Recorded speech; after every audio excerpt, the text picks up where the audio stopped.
এইরকম জিনিস যদি তুমি বাড়িতে বানিয়ে ফেলো আর দোকানে কোনোদিনও যেতে হবে না, এটা আমি গ্যারান্টি দিয়ে বলতে পারি। উপকরণগুলি হলো তেলের মধ্যে পেঁয়াজ কুচি, আদা, রসুন, কাঁচা লঙ্কা, হলুদ, লবণ, কাশ্মীরি রেড চিলি পাউডার, সেদ্ধ আলু, মশলা দিয়ে পুরটা বানিয়ে নামিয়ে নিতে হবে।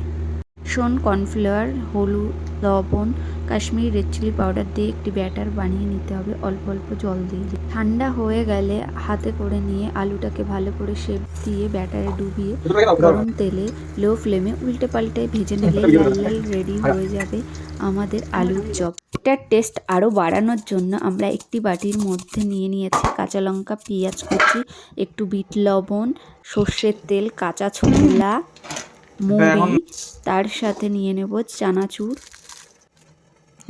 আর সেই আমাদের একটা আলুর চপ এরকম ভেঙে ভালো করে মেখে নিলেই দারুণ লাগে খেতে। সকালে কিংবা বিকেলে স্ন্যাক্সে তো এই রকম খাবার দারুণ লাগে। ব্লগটি ভালো লাগলে অবশ্যই লাইক করে পাশে থেকো।